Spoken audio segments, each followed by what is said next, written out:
Welcome to Stories from the Field, the Superintendent Podcast, where we always talk about issues facing public education through the lens of equity, and where we tell stories of some of the most amazing leaders in public education.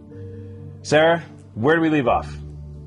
So we were talking about a disaster that happened in Victoria ISD, and it was really about a mold disaster right before school started in 2021. So about a week and a half or so before school was set to start. That's Ashley Scott, Executive Director of Communications and Public Relations at Victoria ISD, the person I actually got to spend 2 full days with walking around the district. The maintenance department was working on opening up the 4th floor of the Stroman main building. And during that week before school started, they noticed the mold in the ceiling tiles in several classrooms. In Victoria, Stroman Middle School is now closed due to a recent air quality report. This while the next school year is less than a week away. This is from the local news at the time. 25 News Now reporter Adam Seibel spoke with the superintendent of Victoria ISD and has more. Stroman Middle School will close until further notice after mold was found within the building. This news comes as students and staff are gearing up to return back to the classroom August 18th. We spoke with Superintendent Dr. Quintin Shepherd on how this will affect the Stroman staff. Our hearts just really go out to the staff at Stroman. I mean, they're approximately a week away from starting school, and to get this news that they can't go back into their school and that they're going to be displaced would be incredibly uncomfortable for anyone. For the time being, Stroman staff and students are going to be relocated to the Liberty Academy campus. Shepherd says that the relocation to Liberty Academy is not a long-term solution. As for the students and staff at Liberty, they will start their school year at the Dr. Robert Jacklins Conference Center. Superintendent Shepherd says that a new air quality report should be in within a few weeks. I think it's a conversation for our community again. I mean, this is one of those things that we've used task forces in the past to say, if we know this is the cost and this is the timeline versus the reality that we've also got a bond that we're standing up in front of the community, what would the community have us do?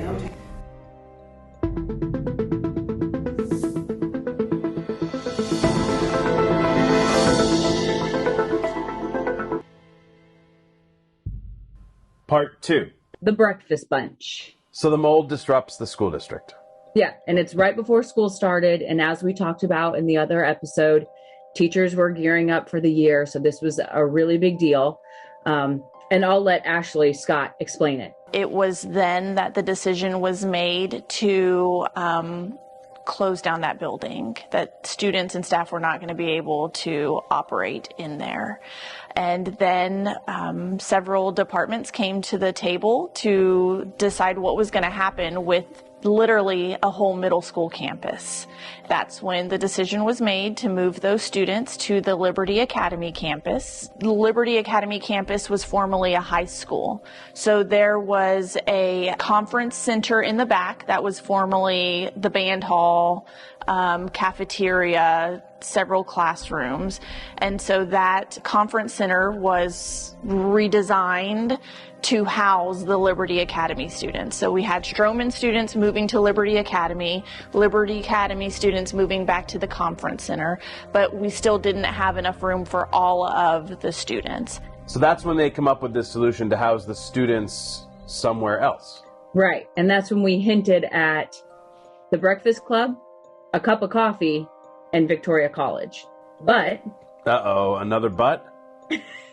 To fully explain how amazing this solution was for the students and for the staff at Victoria, I think we need to take a look at Victoria, the community. So the Victoria School District and the Victoria community that I know since about 2017 when I started becoming familiar with the community, and that was right after the ravages of Hurricane Harvey.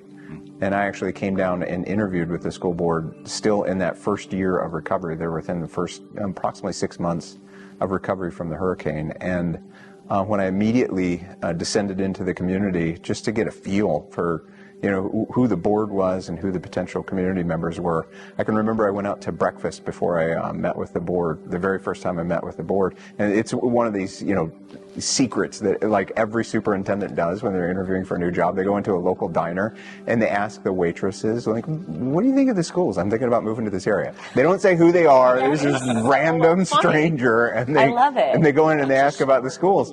And, to be perfectly honest, it was not a very positive message. You've heard multiple times that we are a socioeconomically disadvantaged community. So for some kids, coming to school is where they will get heat or AC throughout the day. This is where they'll get their meals. So Victoria is a very diverse community. That's Tammy Keeling, longtime school board member at Victoria ISD. I would say that it is probably one of the most varied districts. That's Mike Mercer, president of the school board at Victoria ISD. Our school population demographics have us at almost 2/3 of, 3/4. 3/4 of our children would be economically disadvantaged. It's a community with incredible needs. There's no question about that. And at the same time, we have some of the most incredible success that we have with the number of National Merit Scholars that come through or the finalists that come through. Victoria is the community itself is a very interesting town. I think historically in Texas, we value, and in Victoria, we value education.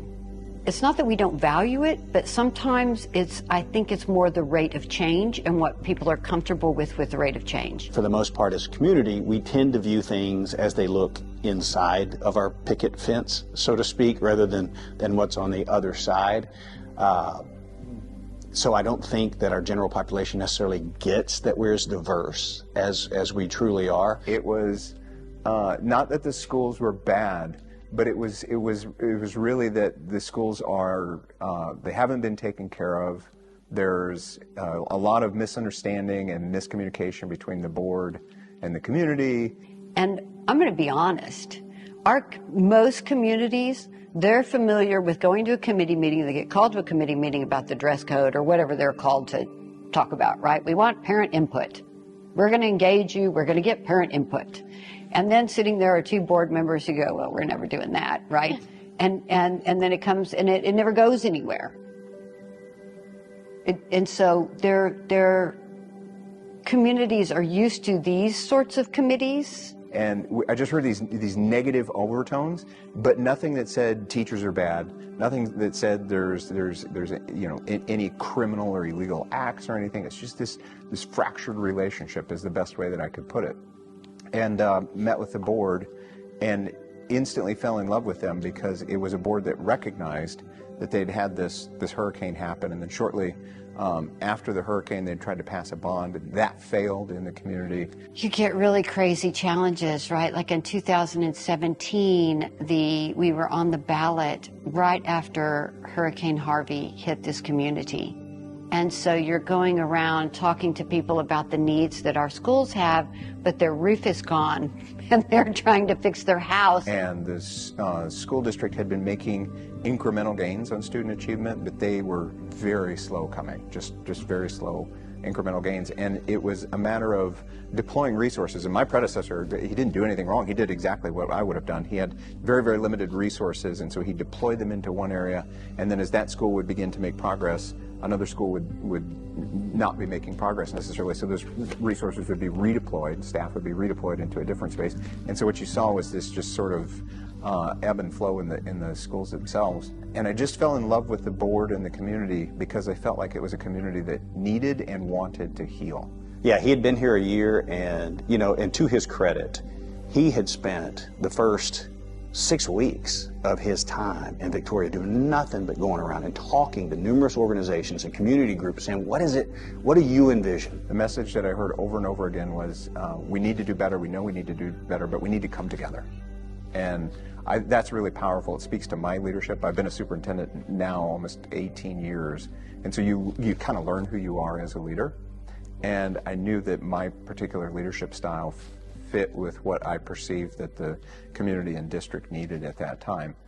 And one of the first things that we said to our community is we want to try to improve our school system, and at times we're going to need your help, but we're also going to do our due diligence, and we know that we need to repair trust and relationships with you and the community.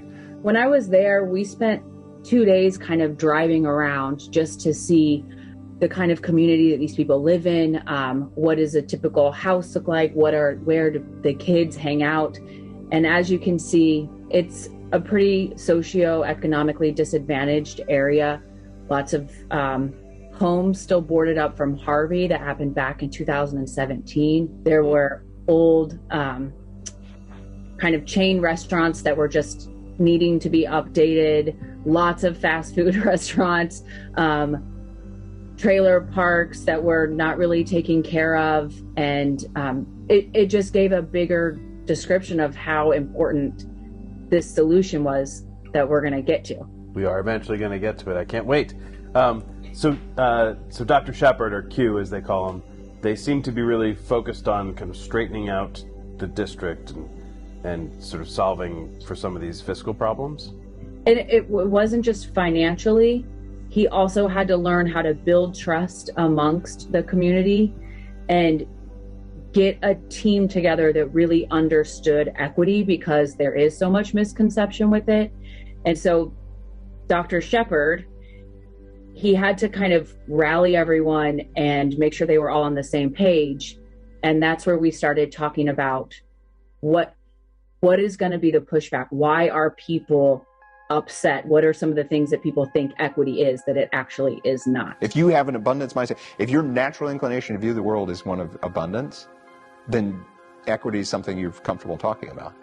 If your natural orientation of the world, as hard as it might be, is one of scarcity, equity is threatening to you. That's the abundance scarcity philosophy that Dr. Shepherd and all of his board members seem to share the same vision about. It presented itself so clearly to me in a partnership meeting. So this is a community-wide meeting that we have on Tuesday mornings or whatever, and sometimes I go and stand up there and we talk about our programs and so on and so forth. And all the leaders of the community come into this room, 40, 50 people, and we were talking about P-TECH. We were talking about all the great things happening for kids, and like, oh, look at the success and the achievement and so on and so forth. We're killing it, and on and on and on. And one of our community members said, yeah, but how are we paying for this? And I was like, oh, great, I got an answer for that. We write grants for it. We write grants. We're not actually using local funds for this. We believe in equitable funding structures, but we know our community doesn't have the money, and so on and so forth. So we write these state grants and we fund the P-TECH. And this gentleman said, well, where do you think the money for state grants comes from? In his mind, it was still a matter of scarcity. You're taking my money and you're giving it to kids who typically have been historically underserved. And that was still his mindset. And of course, my response to him was, well, it's actually still not coming from you. It's coming from places like Boeing and Texas Instruments and Tesla and all these other huge corporations in Texas. And it was actually one of our board members that said this.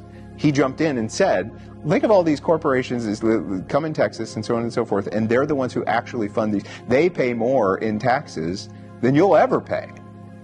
And so it was just kind of helping reframe this as, no, like actually there is more than enough. Believe it or not, in this particular instance, there's more. This is a culture of abundance. And so I think for folks who see it as a culture of abundance, we've had tremendous growth in trust. So I have said in my time in public education in Texas, and I've been doing it for quite a while. That's Randy Myers, the Deputy Superintendent and CFO of Victoria ISD. We have enough money to do everything we want to do if we're only trying to educate 96 to 97% of our students. That last 3% are very expensive. We value something, but we have different opinions on what should we be doing? When should we be doing it? How much is it going to cost? How much should we spend? There's different needs that some of those hardest to reach 3% need. And so that's where the challenge is of trying to stretch those dollars, or without reducing what somebody has, trying to look for some efficiencies. And how does the lens of equity kind of play into that? Really, really great question. So, because right now I am running for re-election and I'm out talking to a lot of people in the community, I've had, and just in general, as you probably well know, conversations larger conversations, national, state conversations. In some arenas, equity has become a bad word. I think the misconception is, or the thing that I get is, I don't want equity because I don't want dumbing down. And I'm like, okay, well, what if we talked about equity in a totally different way? What I hear a lot of in our community, or at least I won't say a lot of, I hear loudly. Let's put it that way. I heard something not that long ago. Actually, it was a sermon, and the pastor said that he has learned that most people are reasonable. All unreasonable people are loud, and I don't say that in a condemning way, in any way, shape, or form, but I think that you hear a word like equity or diversity or some of those other words that are a trigger, and you immediately your instincts immediately kick in and say bad, because it's been associated with this or these people or whatever the case may be. That's why I think designing our future together and bringing the community together to talk about what do they see, what do they feel are the priorities, because the district is also aging like many other school districts. And one of the challenges has been, especially being in this position, is to help bring the community along and say, no, it's not a bad thing. Right. We want to treat our students as people, and we want to treat our children as learners. Okay. So if we believe that we're going to treat our students as people and treat them as learners, then one of the ways that we work with our children as people, in my mind, is we're talking about removing barriers to your success that are it's not your attention in the classroom, right? It's things going on with you as a person that we need to remove so that you can be successful in the instructional environment. It comes back to, and it's something that we've worked hard on in the last 5 years, to be compassionate with each other, and compassionate with our kids, and compassionate with our families. It's why we launched the family community center. So we branded it as BISD Connections, and really it's this extension on, we know that our kids need support, period, full stop. Right? And we're going to be compassionate with our kids and suffer with them, but that extends into the home. And so let's also be compassionate with families and suffer with them as well. And so what it meant was all these disparate organizations that are trying to help parents, it meant bringing them all together under one roof and saying, this is where a parent goes when they're struggling. This is, and we will solve whatever they are facing. We will help them. We will not suffer for them. We will suffer with them, then help them solve whatever they're facing. I'm taken back to my second superintendency when I was just outside of Chicago in Skokie. I was still learning how to do this well within the organization. And I remember talking to a parent who just faced all sorts of struggles in the home. And so we were talking about the food bank, and we were talking about the shelter, and we were talking about a clothing bank, and we're talking about eyeglasses for our children, and all these different resources that existed, but at different places within our community. And she said, you might as well ask me to map a plate of spaghetti. And I'm like, wow. What does that mean? Yeah, map a plate of spaghetti. Try to draw a map of a plate of spaghetti. That's what we were, that's essentially what we were asking her to do. And I'm like, she's absolutely right. Yeah. I've got a staff of 2,000 people. My God, if there's something that we can figure out, let's get everybody around the table and figure out how to make this woman's life easier. Scarcity and abundance is a powerful way to talk about equity. Yeah, and it boils down to that. Removing barriers does not take resources away from other students. No one is going without. It's just about what are the roadblocks that kids face that we can take away. So, for example, if we say, I'm going to give every student a device, so now you have a computer, now you can do your classes. But then we have to talk about internet. and we have to talk about check-ins, and we have to talk about the kids that don't have any support at home. So it's not just taking the first step, that's a big one, but it's following through with what are the additional roadblocks, what are the additional barriers that kids may face, and how do we take them away before they're a problem. And the beauty is the students who don't have those barriers, they're not losing anything. Everyone is just getting the equal opportunity to learn in a safe environment. In other words, seeing to equitable outcomes does not impact those for whom an equitable outcome is not blocked. Absolutely. And I think as a company and as an organization, we have to constantly talk about that, because I don't know why that is the misconception on equity. Right. Why do people feel threatened by it? I don't know, but sometimes all it takes is clearing up someone's misconception. But I think that it's hard for us to wrap our head around that, but it is a real misconception. Yes. Okay, Doug, are you ready for what's coming next? I will say this, the idea of utilizing some of the classrooms at Victoria College as a fresh start for our kids, you know where that idea actually came from, the first time that idea was dropped? Is he talking about what I think he's talking about? Doug, thank you for your patience. And yes, we are going to get there.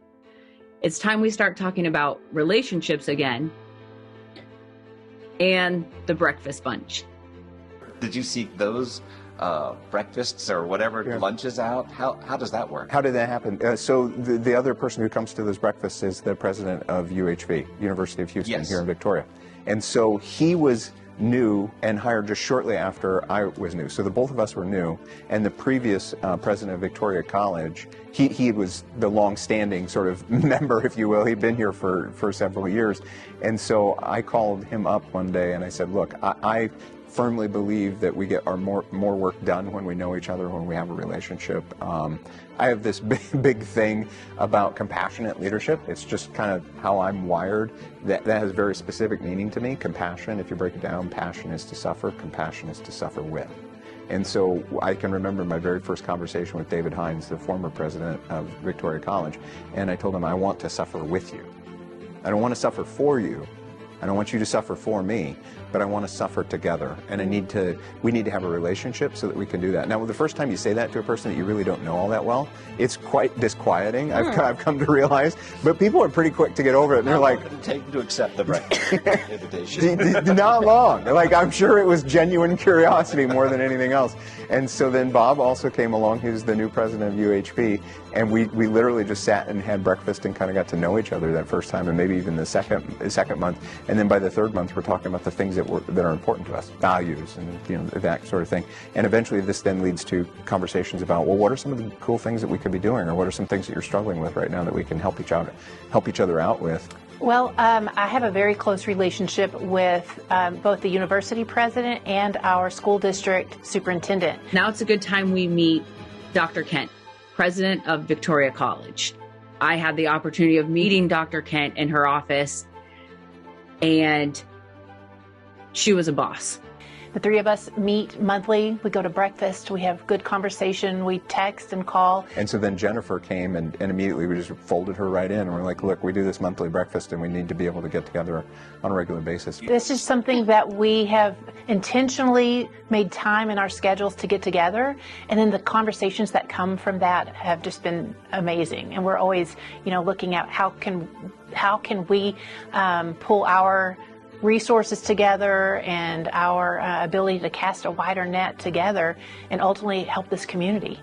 So something that a pattern that I'm seeing here in successful outcomes or places is communication between the educators for the entire area, not just high school, not just college, but just entire areas getting together and communicating just in the same way that IEI does. Which is well, and just leaning in on support, right? Right, and it's not an agenda-led meeting.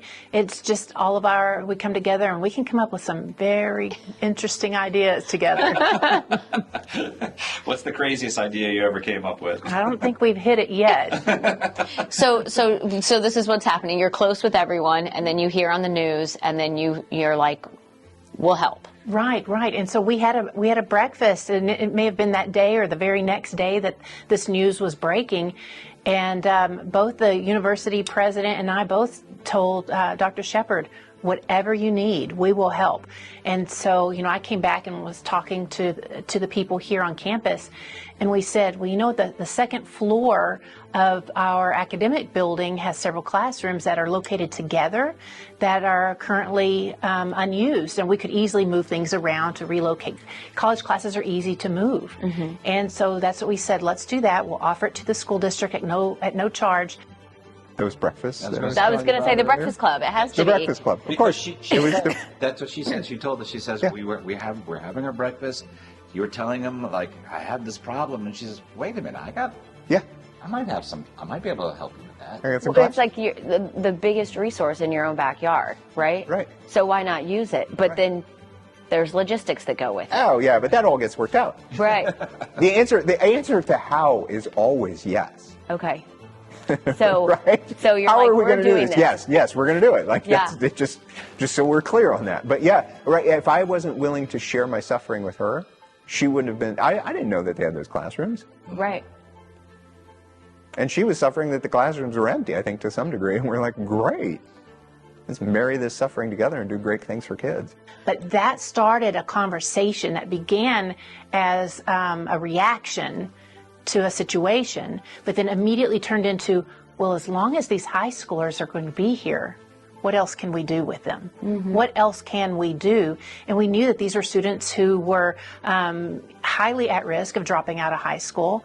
That's my background. I was 19 years K-12, many years as a high school principal. My dissertation, my research is on high school dropouts. And so we knew that we had an opportunity that started with a situation where there was need, but turned into something completely different. And we're going to find out how the collaboration between a moldy campus, credit recovery students, the Breakfast Bunch, and Victoria College changed this district in profound ways. Can't wait. So join us for the next episode of Stories from the Field, the Superintendent Podcast.